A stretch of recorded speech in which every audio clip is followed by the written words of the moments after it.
నమస్కారం ఘంటారావానికి స్వాగతం ముందుగా ప్రధాన అంశాలు వరద బాధితులకు 602 కోట్ల ఆర్థిక సాయం విడుదల ఆఖరి వ్యక్తికి న్యాయం చేసే వరకు విశ్రమించబోనన్న సీఎం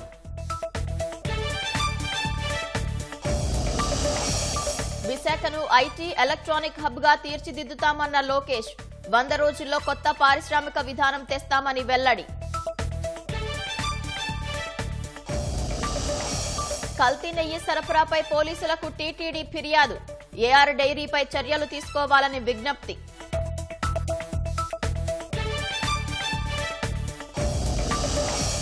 శ్రీవారి లడ్డూలో కల్తీ నెయ్యి వాడకం నిజమేనన్న పయ్యావుల తప్పులకు జగన్ బహిరంగంగా క్షమాపణ చెప్పాలని డిమాండ్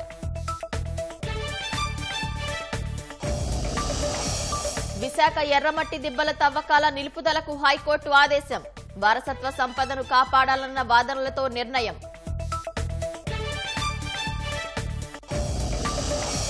హర్యానాలో కాంగ్రెస్ గెలిస్తే రాష్ట్రాన్ని నాశనం చేస్తుందన్న ప్రధాని హస్తం పార్టీని అధికారానికి మైళ్ల దూరంలో ఉంచాలని పిలుపు జమ్మూ కశ్మీర్లో ప్రశాంతంగా ముగిసిన రెండో విడత పోలింగ్ సాయంత్రం 5 గంటల వరకు 54% ఓటింగ్ నమోదు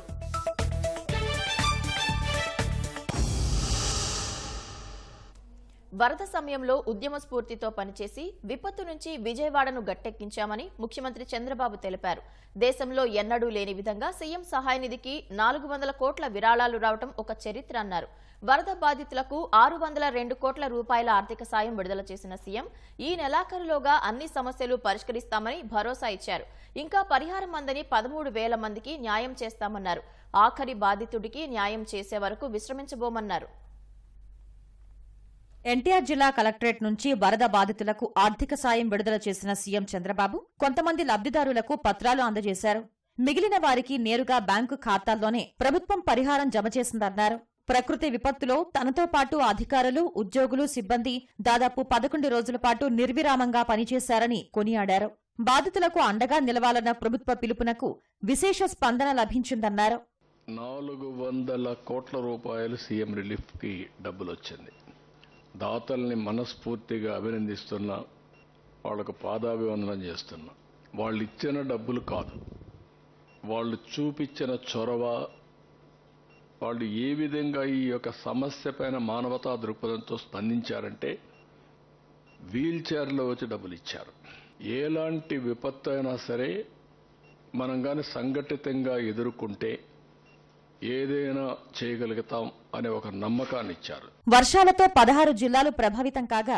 6,800 కోట్ల మేర నష్టం వాటిల్లిందన్నారు బాధితులకు ఇప్పటి వరకు 602 కోట్లు విడుదల చేశామని మొత్తం 4 లక్షల మందికి ఆర్థిక సాయం అందించామన్నారు వరదల్లో విజయవాడలో 78,858 ఇళ్లు దెబ్బతిన్నట్లు చెప్పారు బైకులు ఆటోలు కిరాణా షాపులు తోపుడు బండ్లు నష్టపోయిన వారితో పాటు వ్యవసాయం ఉద్యాన పంటలకు సాయం అందిస్తున్నట్లు తెలిపారు బాధితుల ఉపకరణాలు మరమ్మతు చేసేందుకు అర్బన్ కంపెనీ ఎలక్ట్రానిక్ కంపెనీలు సాయం అందించేలా చర్యలు చేపట్టామన్నారు బ్యాంకింగ్ బీమా సేవలు సహా 500 కోట్ల వరకు రుణాల రీషెడ్యూల్ కొత్త రుణాల మంజూరుకు చర్యలు చేపట్టినట్టు తెలిపారు వరదలకు కొట్టుకుపోయిన ప్రభుత్వ ధ్రువపత్రాలు విద్యార్థుల పాఠ్యపుస్తకాలు ఉచితంగా ఇస్తామని సీఎం వెల్లడించారు విజయవాడ మొత్తం ముంపు నివాసాలు 78,558 పూర్తిగా మునిగిన గ్రౌండ్ ఫ్లోర్ హౌసెస్ వరకు 64,799 అదే మరి గ్రౌండ్ ఫ్లోర్లో ఇండ్లకు 25,000 రూపాయల చొప్పున ఇచ్చాం 161 కోట్ల 99 లక్షలు విజయవాడలో ఒకటి ఆ పైన అంతస్తులు చిన్న పెద్ద అని వ్యత్యాసం చూడలేదు అందరికి కూడా 10,000 ఇచ్చాం అవి 13,759 13 కోట్ల 76 లక్షలు ఖర్చు అయింది ఎలాంటి ఇబ్బంది లేకుండా ప్రభుత్వం అనేది ఎంతవరకు చేయగలుగుతాదో అన్ని విధాలుగా చేయగలిగాం గత పాలకుల నిర్లక్ష్య వైఖరే విజయవాడ వరదకు కారణమన్న సీఎం ప్రకాశం బ్యారేజీని బోట్లు ఢీకొన్న ఘటనలో ఖచ్చితంగా కుట్ర ఉందన్నారు అనంతపురం జిల్లాలో రథం దగ్ధమైన ఘటనలో తప్పు చేసిన వారు ఎంతటి వారైనా ఉపేక్షించేది లేదన్నారు అంటే మీ బోట్లు మీరు పంపించి ఆంబోతుల మారిగా తయారై ఒక ఎంత డేంజర్ అండి అది ఎన్ని గ్రామాలు పోతాయండి ఇప్పటికే మీరు చేసిన తప్పుడు పనుల వల్ల 6 లక్షల మంది నరక యాతన అనుభవించారు బుడమేరులో ఈ రోజు కూడా అనంతపూర్లో మీరు చూశారు, ఒక రథాన్ని కాల్చేస్తారా మీరు? ఒళ్ళు దగ్గర పెట్టుకుంటారా లేదా? చెప్పా, ఎవ్రీవేర్ కెమెరాలు పెట్టమన్నాడు. మక్కలు ఇరగొట్టిచ్చేస్తా, బీ కేర్ఫుల్. ఈ రోజు కూడా అక్కడ అరెస్ట్ చేశారు. ఎవడు తప్పు చేసినా, ఎవడు తోక తప్పినా, ఎవడు ఈ రాష్ట్రంలో నేరాలు క్రియేట్ చేయాలనుకున్నా అదే చివరి రోజు మీకు. I'm very clear on that. ఎవడైనా సరే ఒకవేళ సవాలుగా తీసుకుంటారా, నేను చేసి చూపిస్తా మీకు. నాకు కావాల్సింది ప్రజల ప్రాణాలు కాపాడాలి, ఆస్తులు కాపాడాలి, లా అండ్ ఆర్డర్ కాపాడాలి, శాంతి భద్రతల పరిరక్షణ నా ధ్యేయం. దాన్ని వైలేట్ చేయాలని మీ క్రిమినల్ చరిత్రతో మీరు వస్తే మాత్రం కబద్దార్ జాగ్రత్తగా ఉండండి. ఒక్కడిని వదిలిపెట్టను. విజయవాడకు భవిష్యత్తులో వరద ముప్పు లేకుండా త్వరలోనే ఆపరేషన్ బుడమేరు మొదలవుతుందని సీఎం వెల్లడించారు. రాష్ట్రానికి వర్షాలు, వరదల వల్ల జరిగిన నష్టంతో పాటు పునరుద్ధరణ కార్యక్రమాలకు కేంద్రం సాయం అందించాలని కోరతామన్నారు. ఆఖరి బాధితుడికి కూడా సాయం అందాలన్నదే తమ లక్ష్యమని చంద్రబాబు స్పష్టం చేశారు. చివరి వరకు ఎవ్వరికి అన్యాయం జరగకుండా చేసిన తర్వాతనే ఇక్కడి నుంచి వదిలిపెట్టి వెళతారని చెప్పి చాలా స్పష్టంగా చెప్పాను. దాని ప్రకారం ఈరోజు మళ్ళా మీటింగ్ పెట్టి ఈ 13,000 కూడా సెటిల్ చేయాలి. అదే సమయంలో ఈ సర్వీస్ ఆర్గనైజేషన్స్ కూడా కంప్లీట్ చేయాలి. బ్యాంకర్స్, ఇన్సూరెన్స్ కంపెనీస్ కూడా కంప్లీట్ చేయాలి. కంప్లీట్ చేసి 30వ తారీఖు సాయంత్రం థ్యాంక్స్ గివింగ్ ఒక సెరమనీ పెట్టుకున్నాను. కష్టకాలంలో ప్రభుత్వం అడుగడుగున అండగా నిలిచిందని వరద బాధితులు హర్షం వ్యక్తం చేశారు. చంద్రబాబు మేలును ఎప్పటికీ మర్చిపోలేమంటూ కృతజ్ఞతలు తెలిపారు. వరద వచ్చినప్పుడు మా ఇళ్ళన్నీ డ్యామేజ్ అయిపోయినాయి, అన్ని వస్తువులు కూడా డ్యామేజ్ అయిపోయినాయి. మేము కట్టుబట్టలతో ఇంట్లో నుండి బయటకు వచ్చాము. అలాంటి టైంలో మాకు చంద్రబాబు నాయుడు గారు పంపించిన వాళ్ళందరూ కూడా మాకు 10 రోజుల వరకు మాకు టిఫిన్ దగ్గర నుండి డిన్నర్ వరకు పాల ప్యాకెట్లు కానీ, బిస్కెట్ ప్యాకెట్లు కానీ, దుప్పట్లు కానీ, చీరలు కానీ ప్రతిదీ మాకు ఇచ్చారు. పడుకోవడానికి కూడా షెల్టర్ ఏర్పాటు చేశారు. తన కన్న బిడ్డల్లాగా చూసుకున్నారు. మా ఇల్లు మొత్తం పూర్తిగా మునిగిపోవడం వల్ల 25,000 మాకు నష్టపరిహారాన్ని మాకు ఆయన ఏర్పాటు చేశారు. మన వర్షాలకి ఇల్లంతా మునిగిపోయింది, వాటర్ వచ్చేసింది, బాగా దాని నేతంతా తడిచిపోయింది. లోకేష్ బాబు గారు వచ్చారు మా ఏరియాకి. టిఫిను, మధ్యాహ్నం, సాయంత్రం భోజనం అన్నీ ఏర్పాటు చేశారు 10 రోజుల వరకు. ఇంకా ఆర్థిక సహాయం కూడా మాకు 25,000 రూపాయలు ఇచ్చారు. మేము మాగాని 5 ఎకరాలు వేసాను.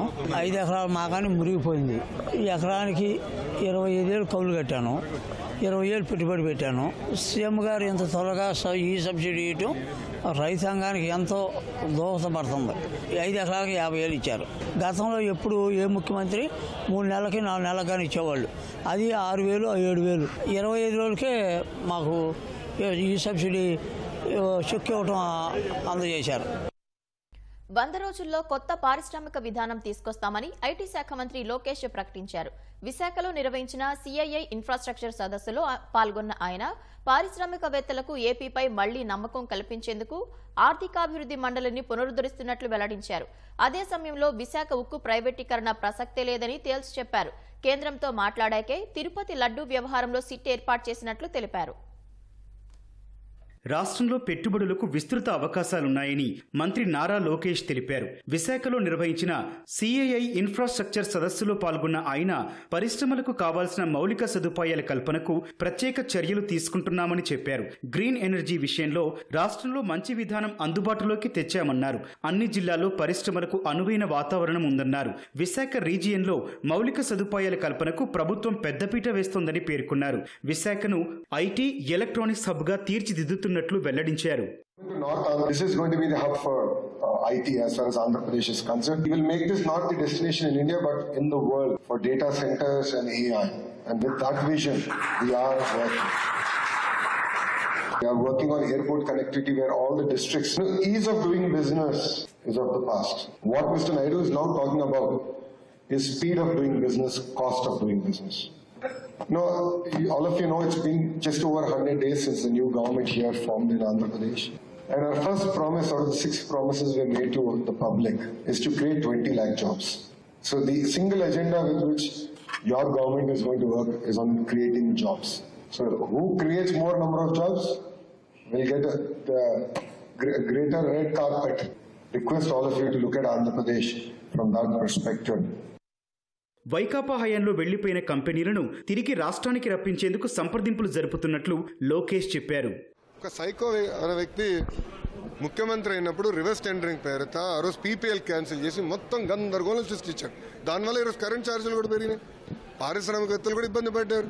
లూలు గ్రూప్ లాంటి వ్యక్తులు ఇంకా ఆంధ్ర రాష్ట్రానికి వైపు వచ్చేదానికి కొంచెం ఆలోచిస్తున్నారు, భయపడుతున్నారు. ఎందుకంటే పొరపాటు మళ్ళీ అతను వస్తే ఏంటని. First of all economic development బోర్డుని రివైవ్ చేస్తున్నాం, మళ్ళీ ఇండస్ట్రీని తీసుకెళ్లి జీఏడీలో పెట్టాం. సో రాబోయే 100 రోజుల్లో ఫస్ట్ 100 days ఉన్నది సెట్ చేసి రాబోయే 100 రోజుల్లో పాలసీ, ఐటీ పాలసీ అంటే ఒక ఐటీ పాలసీ, జీసీసీ పాలసీ లాంటి అన్ని తీసుకొచ్చి మేము ప్రజల ముందర పెడతాం, పారిశ్రామికవేత్తల ముందర పెడతాం, రోడ్ షోలు చేస్తాం. అండ్ రాబోయే 100 రోజుల్లో పెద్ద ఎత్తున ఐటీ సంబంధించిన పెట్టుబడులు తీసుకురాని లక్ష్యంతో మేము పని. విశాఖ ఉక్కు ప్రైవేటీకరణ జరగదన్న లోకేష్ వైకాపా అనవసర రాజకీయం చేస్తోందని దుయ్యబట్టారు. స్టీల్ ప్లాంట్ పరిరక్షణకు సీఎంతో పాటు ఎంపీలంతా కేంద్రంతో చర్చలు జరుపుతున్నారని గుర్తు చేశారు. గత ప్రభుత్వం ఏనాడు విశాఖ ఉక్కు గురించి పట్టించుకోలే, వాళ్ళకి కావాల్సిన ఇన్సెంటివ్స్ ఏనాడు గత ప్రభుత్వం ఇవ్వలే. మైనింగ్ కూడా క్యాన్సిల్ చేశారు. చంద్రబాబు నాయుడు గారు స్వయంగా కేంద్రంలో ఆర్థిక శాఖ మంత్రి గారితో మాట్లాడారు, స్టీల్ మంత్రి గారితో మాట్లాడారు, ఎంపీలందరూ కూడా స్టీల్ మినిస్టర్ దగ్గరికి వెళ్ళారు. అసలు ప్రైవేటీకరణ అన్న పేరు డిస్కషనే లేదు, కానీ రోజు ట్వీట్లు పెడతారు వైకాపాలు. అదేంటో నాకు అర్థం అవుతుంది. అరే వాళ్ళకి ఇంకా బుద్ధి రాలా. విశాఖ ప్రజలు ఇంత తీర్పు వచ్చినా ఎందుకు దుష్ప్రచారం చేస్తున్నారు? ఎవరిని మాట్లాడారా ప్రైవేటీకరణ గురించి? ఎప్పుడు ఎవరైనా చెప్పారా? జగన్మోహన్ రెడ్డి గారు ఎప్పుడు దొరికితే ఆయన కూడా అడగండి. మీరు ప్రతి ప్రెస్ మీట్ లో చంద్రబాబు నాయుడు గారు చాలా స్పష్టంగా విశాఖ ఉక్కుని మేము ప్రైవేటీకరణ జరగనీయము అని చెప్పారు. ఇంకేం ఇన్సూరెన్స్ కావాలి? చంద్రబాబు నాయుడు గారు మాట్లాడిన తర్వాత కేంద్ర ప్రభుత్వం 500 కోట్ల గ్రాంట్ ఇచ్చారు, ఇంకా చేయాలి. గత 5 రూపాయలు రాలా. మేము అన్ని చేస్తున్నాం, ఇంకా చేస్తాం, దాంట్లో డౌట్ లేదు. కేంద్ర ప్రభుత్వంతో చర్చించాకే తిరుమల లడ్డూ వివాదంపై సిట్ ఏర్పాటు చేశామని మంత్రి లోకేష్ చెప్పారు. జగన్ కు సిబిఐపై అంత నమ్మకం ఉంటే విచారణకు ఎందుకు డుమ్మా కొడుతున్నారని లోకేష్ నిలదీశారు. కేంద్ర ప్రభుత్వంతో అన్ని చర్చించాం, దాని తర్వాతనే స్పెషల్ ఇన్వెస్టిగేషన్ టీమ్ వేసాం. అయ్యా నేను ఒకటి అడుగుతా, వైకాపాలకి సిబిఐ అంత ప్రేమ ఉంటే బాబాయ్ హత్యలు ఎందుకు సిబిఐ ఎంక్వైరీ లేదు? జగన్ సునీత గారు అడిగారు కదా, బాబాయ్ని ఎవరు చంపేశారో తెలిపోతుందని అన్నారు. మళ్ళీ ఎందుకు ఎలా సిబిఐ కోర్టుకి వెళ్లకుండా ఎందుకు ఎగ్గొడుతున్నాడు జగన్? తిరుమలలో ఛాలెంజ్ చేశారు వైవి సుబ్బారెడ్డి గారు, మీరు తిరుమలకి రండి, ప్రతిజ్ఞ తీసుకోండి. నేను వస్తానని చెప్పాను. నేను దాని తర్వాత తిరుపతికి వెళ్ళా, నేను ఛాలెంజ్ చేసి ఇక్కడ 24 గంటలు ఉంటాను సార్, మీరు రండి, నేను ఇక్కడ ఉన్నా ఛాలెంజ్ చేస్తాను. మళ్ళీ ఎందుకు రాలేదు వాళ్ళు? KMF కి టెండర్ అలా మార్కెట్ లో X నెయ్యి ఉంటే దానికన్నా దాదాపు 40% తక్కువ ధరతో ఒక నెయ్యి సప్లై చేశాను. దాని అర్థం ఏంటంటే గతంలో 250 కోట్ల టర్న్ ఓవర్ మినిమం ఉంటేనే నెయ్యి సప్లై చేయాలన్నారు. అది 150 కోట్లు చేసింది ఎవరు? వాళ్ళ చైర్పర్సనే కదా తగ్గించింది. ఇవన్నీ తగ్గించారు కనుక నాణ్యత లేకుండా పోయింది. తిరుమల లడ్డూలో కల్తీ జరిగిందని సీఎం చంద్రబాబు అసత్య ప్రచారం చేస్తున్నారన్న వైసీపీ ఇందుకు నిరసనగా పూజా కార్యక్రమాలు చేయాలని నిర్ణయించింది. రాష్ట్ర వ్యాప్తంగా ఆలయాల్లో ఈ నెల 28న పూజల్లో పాల్గొనాలంటూ పిలుపునిచ్చింది. ఈ మేరకు ఆ పార్టీ అధ్యక్షుడు వైఎస్ జగన్ సామాజిక మాధ్యమం ఎక్స్లో పోస్టు పెట్టారు. ముఖ్యమంత్రి హోదాలో ఉన్న చంద్రబాబు తిరుమలను, తిరుమల లడ్డూను, వెంకటేశ్వర స్వామి విశిష్టతను అపవిత్రం చేశారని ఆరోపించారు. కావాలని అబద్దాలాడి కల్తీ జరగనిది జరిగినట్టుగా, ఆ కల్తీ ప్రసాదాన్ని భక్తులు తిన్నట్లుగా అసత్య ప్రచారం చేస్తున్నారని తెలిపారు. జగన్ కు వెంకన్న స్వామిపై విశ్వాసం ఉంటే ఈసారి తిరుమల వెళ్లినప్పుడు ఆలయంలో డిక్లరేషన్ ఇవ్వాలని ఆర్థిక మంత్రి పయ్యావుల కేశవ్ సూచించారు. వైసీపీ హయాంలో తిరుమల లడ్డూ కల్తీ జరిగిన మాట నిజమని స్పష్టం చేశారు. చిత్తశుద్ది లేని పూజలు ఎందుకు అంటూ తప్పుపట్టారు. ఇకనైనా జగన్ రాజకీయాలు మానుకోవాలని హితవు పలికారు. జరిగింది అనేటువంటిది నిజం. కొన్ని యాక్సెప్ట్ అయినాయి, కొన్ని రిజెక్ట్ అయినాయి. అని రిజెక్ట్ అయినా పక్కన పెడదాం, మరి యాక్సెప్ట్ అయిన వాటి మాట ఏంటి? జూన్ నెలలో, జూలై నెలలో ఇవన్నీ ఎందుకు? మీరు ఏదో 28వ తారీఖున వెళ్తున్నారు అనేటువంటిది, మెట్ల మార్గాన్ని వెళ్తారు, రోడ్డు మీద వెళ్తారు, మీరు ఎట్లన్నా వెళ్ళండి. మెట్ల మీద వెళ్తే కిందనే సంతకం పెట్టండి, ఈ దేవుడి మీద నాకు నమ్మకం ఉంది, అందుకే నేను దేవుడి దర్శనానికి వెళ్తున్నాను అనేటువంటి నిబంధన ఏదైతే ఉందో దాన్ని మీరు సంతకం పెట్టి వెళ్ళండి. జగన్మోహన్ రెడ్డి గారు, మీరు ముఖ్యమంత్రిగా ఉన్నప్పుడు ఆ చట్టాన్ని తుంగలో దొక్కారు. ఈ రాష్ట్రంలో పాలకుడు మార్పుతోనే ధర్మ ప్రచారంలోనూ ధర్మ పరిరక్షణలోనూ కూడా మార్పు మొదలైంది. అందుకే ఈ నిజాలు వెలుగులేకొచ్చాయి. ఒక నార్త్ ఇండియాకు సంబంధించినటువంటి బోర్డు మెంబర్, అంటే వాళ్ళ పాలనలో వేసినటువంటి బోర్డు మెంబరే తన అభ్యంతరాన్ని లేవనెత్తాడు. ఇంత తక్కువకి ధరకి నెయ్యిని సరఫరా చేయడం ఎట్లా సాధ్యమవుతుంది? చైర్మన్ ఇద్దరు కలిసి అదే సమావేశంలో బుల్డోజ్ చేశారు అతన్ని. పైగా మీరేం చెప్తారు? ముఖ్యమంత్రి కమిటీ మాత్రమే వేస్తాడు, అదొక స్వతంత్ర సంస్థ అని. మరి ప్రభుత్వంలో చేపట్టిన రివర్స్ టెండరు ఆ స్వతంత్ర సంస్థ ఎందుకు చేపట్టింది రివర్స్ టెండర్? జగన్మోహన్ రెడ్డి గారు, మీరు ఒత్తిడి చేయబట్టి కదా. మీరు గుళ్ళు తిరుగుతున్నారు, మీకు అదొక పొలిటికల్ ఈవెంట్. కానీ మీరు చేసిన తప్పుకి ఈరోజు భక్తులు ప్రాయశ్చిత్తం చేసుకుంటున్నారు. మీకు వీలైతే చేసిన తప్పుకి బహిరంగంగా క్షమాపణ చెప్పండి. చెప్పలేకపోతే కనీసం మనసులో అయినా చెప్పుకుని అడుగు బయటకు పెట్టకండి, ఈ విషయంలో నోరు మెదపకండి. తిరుమల లడ్డూ తయారీకి కల్తీ నెయ్యి సరఫరా చేసిన AR dairy food private limited సంస్థపై చర్యలు తీసుకోవాలని పోలీసులకు టీటీడీ ఫిర్యాదు చేసింది. నెయ్యి సరఫరాలో ఏఆర్ డైరీ ఫుడ్స్ నిబంధనలను అతిక్రమించిందని TTD procurement general manager Muralikrishna Tirupati తూర్పు పోలీస్ స్టేషన్లో ఫిర్యాదు చేశారు. ఏఆర్ డైరీ ఫుడ్స్ కల్తీ నెయ్యి సరఫరా చేసి టీటీడీని మోసం చేసిందని, తద్వారా దేశవ్యాప్తంగా శ్రీవారి భక్తుల మనోభావాలు దెబ్బతిన్నాయని వివరించారు. మార్చిలో ఈ టెండర్ల ద్వారా కాంట్రాక్ట్ దక్కించుకున్న ఏఆర్ డైరీ ఫుడ్ సంస్థ జూన్ 12, 20, 25, జూలై 4వ తేదీల్లో వరుసగా 4 ట్యాంకర్లు సరఫరా చేసిందని ఫిర్యాదులో తెలిపారు. టెండర్ షరతుల మేరకు నాణ్యత ప్రమాణాలు పాటించలేదని పేర్కొన్నారు. రుచి, వాసన సరిగ్గా లేకపోవడంతో గుజరాత్లోని ఎన్డీడీబీ, సీఐఎల్ఎఫ్ ల్యాబ్కు పంపి పరీక్షలు చేయించినట్లు వివరించారు. కూరగాయల నూనెలు, జంతువుల కొవ్వు ఆధారిత కల్తీ పదార్థాలు ఉన్నట్లు పరీక్షల్లో తేలిందన్నారు. టెండర్ ఒప్పందం మేరకు నాణ్యత పాటించడంలో విఫలమైన ఏఆర్ సంస్థపై కేసు నమోదు చేసి దర్యాప్తు చేపట్టాలని కోరారు. నాణ్యత లేని నెయ్యి సరఫరా చేయడం వెనుక కుట్రను వెలికితీసి బాధ్యులను శిక్షించాలని ఫిర్యాదులో కోరారు. అనంతపురం జిల్లాలో శ్రీరాముని రథానికి నిప్పు పెట్టిన ఘటనలో ఈశ్వర్రెడ్డి అనే వ్యక్తిని పోలీసులు అరెస్టు చేశారు. ముద్ద ఈశ్వర్రెడ్డి వైసీపీ కార్యకర్త అని ఎస్పీ తెలిపారు. రాయదుర్గం నియోజకవర్గం కణేకల్లు మండలం హనకనహాళ్లో ఆదివారం రాత్రి శ్రీరాముని రథానికి పెట్రోల్ పోసి ఈశ్వర్రెడ్డి కాల్చారు. కుటుంబ విభేదాల నేపథ్యంలో స్వామివారి రథాన్ని తగులబెట్టారని చెప్పారు. ఈశ్వర్రెడ్డిని పోలీస్ కస్టడీకి తీసుకుని మరింత సమాచారం రాబడతామని ఎస్పీ జగదీష్ అన్నారు. ఈ రథాన్ని రామాంజనేయులు రెడ్డి, గోపాల్ రెడ్డి వీళ్ళు వాళ్ళ బ్రదర్స్ కలిపి డొనేట్ చేయడం జరిగింది. ఈశ్వర్రెడ్డి చాలాసార్లు దీన్ని వ్యతిరేకించడం జరిగింది అండ్ ఆ రథాన్ని మార్చేయాలని కూడా చాలాసార్లు చెప్పడం కూడా జరిగింది. అక్యూజ్డ్ ఈశ్వర్రెడ్డి రథం పెట్టినటువంటి షెడ్ ఏముంది, సో దాని లాక్ని యాక్సెల్ బ్లేడ్తో అది కట్ చేసి సో లోపల పెట్రోల్ని దాని మీద వేసి దానికి అగ్గి పెట్టడం జరిగింది. సో దీంట్లో మనం చూసినట్టయితే ఎవరు ఈశ్వర్రెడ్డి ఉన్నారు, వీళ్ళు వైఎస్ఆర్ కాంగ్రెస్ పార్టీకి చెందిన కార్యకర్తలాగా మనకు తెలిసి వచ్చింది. విశాఖ ఎర్రమట్టి దిబ్బలు వద్ద జరుగుతున్న పనులు నిలుపుదల చేయాలని హైకోర్టు ఆదేశాలు జారీ చేసింది. ఎర్రమట్టి దిబ్బలను విధ్వంసం చేసి ఆ ప్రాంతాన్ని Bheemunipatnam mutual aided cooperative building సొసైటీకి అప్పగించడంపై దాఖలైన పిటిషన్లపై విచారించిన హైకోర్టు ఎర్రమట్టి దిబ్బలను తవ్వుతున్న ప్రదేశం తీర ప్రాంత క్రమబద్దీకరణ మండలి జోన్ 1, జోన్ 3 వారసత్వ సంపద పరిధిలోనికి వస్తుందని పిటిషనర్ న్యాయవాది వాదనలు వినిపించారు. తీర ప్రాంత క్రమబద్దీకరణ మండలి వారసత్వ సంపద పరిధిలో ప్రభుత్వ నిబంధనలకు విరుద్ధంగా ఎర్రమట్టి దిబ్బలను తవ్వకాలు జరిపారని వాదించారు. భీమునిపట్నం వద్ద నేరేళ్ల వలస వద్ద అనుమతులు పొందకుండానే Bheemunipatnam mutual aided cooperative building society పనులు చేస్తుందని కోర్టు దృష్టికి తీసుకొచ్చారు. దీనివల్ల విలువైన సంపదను, వాతావరణంలో సమతుల్యతను కోల్పోతామని న్యాయవాది తెలిపారు. వాదనలు విన్న న్యాయస్థానం ఎర్రమట్టి దిబ్బలను విధ్వంసం చేస్తున్న పనులను వెంటనే నిలుపుదలకు ఆదేశించింది. జమ్మూ కశ్మీర్ అసెంబ్లీ ఎన్నికల 2వ విడత పోలింగ్ ప్రశాంతంగా ముగిసింది. సాయంత్రం 5 గంటల వరకు 54% పోలింగ్ నమోదైంది. శ్రీనగర్, బుద్గాం, రాజౌరి, పూంచ్, గందర్బాల్, రియాసీ జిల్లాల్లోని 26 స్థానాలకు పటిష్ట భద్రత మధ్య ఓటింగ్ జరిగింది. ఈ ఉదయం 7 గంటలకు ప్రారంభమైన ఓటింగ్ సాయంత్రం 6 గంటల వరకు కొనసాగింది. 239 మంది అభ్యర్థులు బరిలో ఉండగా 3502 పోలింగ్ కేంద్రాలను ఏర్పాటు చేశారు. మాజీ ముఖ్యమంత్రి ఉమర్ అబ్దుల్లా, బీజేపీ జమ్మూ కశ్మీర్ అధ్యక్షుడు రవీందర్ రైనా, పీసీసీ చీఫ్ తారిక్ హమీద్ కర్రా తదితరులు ఈ విడతలో పోటీలో ఉన్నారు. అమెరికా, నార్వే, సింగపూర్ తదితర 16 దేశాలకు చెందిన సీనియర్ దౌత్య ప్రతినిధులు జమ్మూ కశ్మీర్ అసెంబ్లీకి జరుగుతున్న ఎన్నికల తీరును పరిశీలించారు.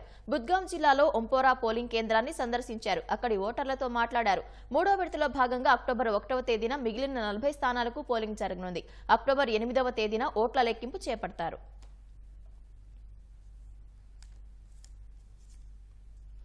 కాంగ్రెస్ పొరపాటున హర్యానాలో అధికారంలోకి వస్తే రాష్ట్రాన్ని నాశనం చేస్తుందని ప్రధాని నరేంద్ర మోదీ హెచ్చరించారు. కాంగ్రెస్ కు ఓటు వేస్తే హర్యానాలో స్థిరత్వం, అభివృద్ధి ప్రమాదంలో పడుతుందని మోదీ ఆరోపించారు. హర్యానా అసెంబ్లీ ఎన్నికల ప్రచారంలో భాగంగా సోనిపట్ సభలో పాల్గొన్న ప్రధాని కాంగ్రెస్ పై తీవ్ర విమర్శలు, ఆరోపణలు చేశారు. 10 ఏళ్ల క్రితం హర్యానాను కాంగ్రెస్ దోచుకుందన్నారు. అవినీతి లేకుండా ఎవరికీ ఉద్యోగాలు ఇవ్వలేదని, రైతుల భూములను కూడా దోపిడీ చేసిందని ఆరోపించారు. కాంగ్రెస్ కు శాంతి అంటే ఇష్టం లేదని, జమ్మూ కశ్మీర్లో ఆర్టికల్ 370ని మళ్లీ తీసుకురావాలని భావిస్తోందని చెప్పారు. హస్తం పార్టీని అధికారానికి మైళ్ల దూరంలో ఉంచాలని ఓటర్లకు ప్రధాని మోదీ పిలుపునిచ్చారు. ఎన్నికల్లో ఆ పార్టీ ఇచ్చిన హామీలు అధికారంలో ఉన్న ఏ రాష్ట్రంలోనూ అమలు చేయడం లేదన్నారు. కర్ణాటక సీఎంపై భూములకు సంబంధించిన ఆరోపణలు వచ్చాయన్న మోదీ అక్కడ దళితుల నిధుల్లో కూడా గోల్మాల్ జరిగిందన్నారు. देश में भ्रष्टाचार की कोई जन्मदात्री है, कांग्रेस पार्टी है। कांग्रेस का शाही परिवार देश का सबसे भ्रष्ट परिवार है। कर्नाटका में उनकी सरकार है, वहां कांग्रेस के मुख्यमंत्री पर जमीन घोटाले के आरोप लगे हैं। जब इसकी जांच शुरू हुई तो कर्नाटका के मुख्यमंत्री हाईकोर्ट चले गए। कल ही हाईकोर्ट ने साफ साफ कहा कि जांच के आदेश सही है और जांच होनी चाहिए। 2 साल मुश्किल से हुए हैं, आदत जाती नहीं है। क्या हरियाणा में इनको ये पाप करने का ठेका दे सकते हैं क्या? అసెంబ్లీ ఎన్నికల తర్వాత జమ్మూ కశ్మీర్కు రాష్ట్ర హోదా పునరుద్ధరించకపోతే ఇండియా కూటమి పార్లమెంటులో తన పూర్తి బలాన్ని ఉపయోగిస్తుందని లోక్సభ ప్రతిపక్ష నేత రాహుల్ గాంధీ అన్నారు. అంతేకాకుండా రోడ్లపైకి వచ్చి ఆందోళనలు చేస్తుందని తెలిపారు. జమ్మూలో నిర్వహించిన ఎన్నికల ప్రచారంలో రాహుల్ మాట్లాడారు. 2019లో జమ్మూ కశ్మీర్ను 2 కేంద్రపాలిత ప్రాంతాలుగా విభజించినప్పుడు అక్కడి ప్రజలకు తీవ్ర అన్యాయం జరిగిందని పేర్కొన్నారు. జమ్మూ కశ్మీర్ రాష్ట్ర హోదాను లాక్కొని లెఫ్టినెంట్ గవర్నర్ ద్వారా బయటి వ్యక్తులకు ప్రయోజనం చేకూరుస్తున్నారని రాహుల్ ఆరోపించారు. జమ్మూ కశ్మీర్ కు లెఫ్టినెంట్ గవర్నర్ ఉన్నంతకాలం స్థానికులను పక్కన పెడతారని చెప్పారు. అందుకే ఆ రాష్ట్ర హోదాను లాక్కున్నారని రాహుల్ గాంధీ ఆరోపించారు. हिंदुस्तान की हिस्ट्री में पहले कभी नहीं हुआ है कि किसी स्टेट से हमने उनका अधिकार छीन लिया और स्टेट को यूनियन टेरिटरी में बदल दिया। पहली बार हुआ है और मैं सही बोलूं तो ये कभी नहीं होना चाहिए, किसी और स्टेट के साथ ये कभी नहीं होना चाहिए। और मैं आपको यहां गारंटी देता हूं कि अगर बीजेपी ने आपको स्टेटहुड नहीं दिया तो हम विपक्ष में हैं, हम इंडिया गठबंधन का पूरा दम आपको स्टेटहुड दिलवाने में लगा देंगे। पार्लियामेंट का इस्तेमाल करेंगे, लोकसभा का इस्तेमाल करेंगे, राज्यसभा का, सड़कों में उतरेंगे और हम आपको जो आपका हक है वापस दिलाएंगे।